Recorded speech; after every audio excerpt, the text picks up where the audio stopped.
kacbadu dhulka way ka kacsantay mooyaane waa meel sare ayuu albaabku kaga yaala yani dhulka in doora bay ka soo kacsantay marka nabigu wuxuu leeyahay kacbada waan dumin lahaa dabeetana dhulkan ka dhisi lahaa dabeetana laba albaab baan u samayn lahaa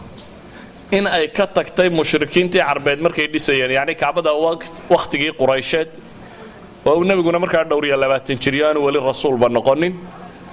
ayaa daad magaalada qaaday daadkii baa dhinac ka dumiyay quraysh markaa waxay aqbashay inay kacbada dumiyaan oo dib u dhisaan laakiin waxay ku heshiyeen xoolo xalaal ah inay ku dhisaan xoolo riba gashiya waxaasi xoolihii xalaasha iska heleen soo ururiyeen baa yaraaday intii ay kacbadu ka dhisnayd bay gaadhi weyday marka waxay dhaahdeen aan ka yarayna hadaba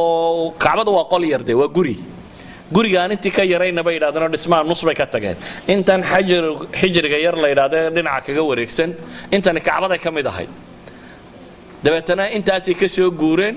6 foot 6 diraac bay dib u soo noqdeen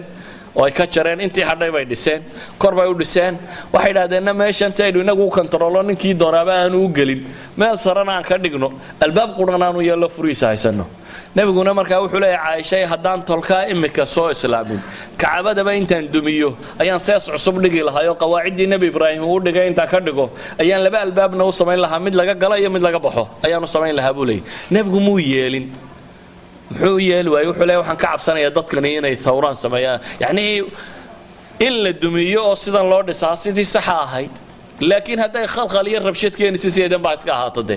maradaan inteedan ba ay kacbadeedii ku ahaanayso sideedu nabigu u daayay salawaatullaahi wa salaamu alayhi idan maalaat al-umur qadiyadu waxay ku gabagaboobaysaa u baahan in badan la eego midalan munaafiqiin baa nabiga la noolay rabshad badan abdullah ibn ubay baa joogay munaafiqa oo rabshad badan oo mashaakil badan u geystay muslimiinta حادثة الإفك نكي سمية بين أبورتك عاشة بين تك سمية غزوة بني المصطلق بركي جدا بقى لقى صار نقضي نكي وحكو هاد لي سمن كلبك يأكلك نكي سكدري صحابة الجودة هيدا لأن هذه مشكلات بضبوها شاكل كيسي مركي اللي شو كرواية أبو عمر إلهي رسول كيسي وكان مدحك قوي يعني ديلو ومنافق ولا بدو أجي هاي بشدة دبكو هيا إن للدله وصورة قال لكن نبي وديد وحلور بلا هدلين نيجي نروح كم دي هاي أنصار جوده هذا ويسكد شيء وحي وايل كتلين شري أنصار ورد من حرب بعاث هي حرب اللي بسوس بيكون مردين لبا قضي بكسو هذا وح قضي على بالله هذا لبا قضي مدواب عامر الفاسق وحنظلة أبيه ونكي عررية مالنتي وحد سوى ذي قال ذا لها أنا تلقي راعي أنا دو مركنو قعن هذه كيك لنا عبد الله بن أبي أبو عامر الفاسق وأبو عامر الراهب كله رجل كريستيانة تبو قاطي مركي دمر شام بو عرري كي لبعضنا نوا كان نينكا السلطان بو سجي مركو النبي قميش يمي بغرطوي سجي وحاول تولي تاج كي لا صار لها يدو تاج كي لو تولي النبي محمد مقالة يمي صلوات الله وسلامه عليه دتك الدولة الإسلامية قاعد بعد سنتي عبد الله بعد يدبو ما يجين marka isagu wuxuu arkay dawladda islaamiga inay kursigiisa qaadatay oo uu waayay booskii madaxnimo saasi daraadeed buu mashaakilkan tirada badan la waday Umar ibn Khattab ay ilaahay rasuulkiisa iyo kanaan madaxa ka jaro wuxuu nabigu yiri dadku kuma sheekaysan doonaan maxamed asxaabtiisa wallaaya wuxuu diiday in la dilo isagoo ilaalinaya sumcadan dawladda islaamiga iyo bulshadan islaamiga iyo inaan mujtamacaad kale ku warramin maxamed inta yar la socoto laaya ama dadka isaga la jooga buu laaya waxaan qadiyadka u tilmaaminaa waxa weeyaan maali umur buu eegay nabigu salawaatullaahi wa salaamu alayhi arintu waxay ku gabagaboobayso sida daraadeed bay nusuus xataa soo aroortay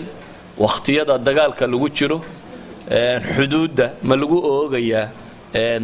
ماشي قال كي مسلم اسكو هي يدا صورت قالت قفك دو ضعيف الايمان يا انه بحسن كرو دبتنا حاجه كله وجود بكره قاعده كلي شيغان علماء تقديم الاهم والاولى السياسه الشرعيه وارمه سيده وكله واوين لو كله هريسيو oo waataynu soo tilmaamnay qadaayadku siday u kala muhiimsan sababooda may ku xidhnaan kartaa waxay ku xidhnaan kartaa waqtiga iyo cidhiidhigiisa waxay ku xidhnaan kartaa awoodda iyo sidaad cajsi u tihiin ama aydan awood u haysanin waxay ku xidhnaan kartaa shayga iyo fadiiladiisa idan mar kastaba shaygu shaygan inuu ka fadli badan yahay ma keento in laga horumariyo ee marar bay keentaa masaa'il kale in laga horumariyo si kale haddaanu tilmaamo ظرفiga ama waqtiga la nool yahay wax badan buu xadeeyaa qadaayaadku marna nusuus qurabay ku kala awlaysan yihiin oo marka shareecada si caama loo eego tawxiidka ugu horeeya arkaanul islaamka ku xiga saasay u kala horeysa midna waa awlawiyaat nisbiya yani wax kale marka loo eega bay kala horeysa oo ama waqtiga la joogo ama awoodda la leeyahay iyo bulshadu itaalka ay leedahay iyo wixii la nooca nusuust quraanka iyo xadiidka ah in la tabaqa oo bulshada lagu tabaqa waxay u baahan tahay marka aqoon tiro badan iyo awood tiro badan labadaba aqoon bay u baahan tahay oo waxa tabaqi kara runtii al-ulama ar-rabbaniyun markase nadariga ay tahay lagu sharxayo masaajid gudihii ama dariska la jeedinaya ay hor fadhidaan ay tahay talibul ilmi kasto bartay markaasi waa akhri kara ama se waa jeedin kara laakiin markay tatbiiq iyo maamul noqoto ma fududa inkastoo dadka iskala fududahay Soomaaliduna hore u maamaado waxay yiraahdaan habar fadhida legdiri wax kala fudud bay yiraahdeen يعني laba qof oo lagdamaya hadaad aragto muu halka qabto laakiin hadaa adigu iskashaan oo lagdinta ku jirto inaad halkaaba haleelin baa laga yaabaa adigu marka kan sheegayso marka qofku marka aanu amalka isaga haynin oo gacantiisa ku jirin wax waliba waa la fududiyeen ama meesha laga eegay aad u fududay sida daraadeed aan tusaalayaal basiita bixiyo waa tusaalayaal fardiya laakiin bulshadana aan uga tusaale qaadan karno مثلا النبي صلوات الله وسلامه عليه نبا ويمي سوا على يوله هلكت الى رسولك سوا هلاك سمي واغبتي بين رواياتك قاركود شيغيان war maxaa dhacay baa la yidho wuxuu yidhi islaantaydi baan ramadaan u galmoodo wuxuu nabigu ku yidhi salawaatu ullaahi wasalaamu calayhi raqabo xore intuu luqunta istaabtuu yidhi taa mid aan ahayn ma haysta ilaahay rasuulkiisiyo waa la xoreeyaba ma haysto waxa lagu yidhi ninka kan waxaad soontaa shahrayn mutataabicayn laba bilood oo isku xiga soon wuxuu yidhi ma wadan soomi karaya ma naga islaanta ba isku lugo ilaahay ilaa wuxuu ka cawday ba wuxuu nabigu ku yidhi salawaatu ullaahi wasalaamu calayh 60 miskiin قودي oo sadaqa la bax bar madowba malihi buu waxaan haystaa ma jiraan taatara iska fadhiistay ninkii nabiguna iska aamus waxa la keenay sadaqa la wado sadaqadii markii la keenay ayuu nabigu ku yidhi salawaatullaahi ta'ala ayna saay warmee ninkii wax weydiinayay waa kan baa la yidhi qaada buu yidhi taasoo iska bixi يعني صدقات دارد هيسنين تنقاضوا صدقات ابو نبي يقولوا اسك بخي وهل بين لابتيها من افقر مني بيقول الى رسولك سيو مدينه لبديده بورود لبديده حرارات وما مدي فقير سما جوجا wax la siiyo buu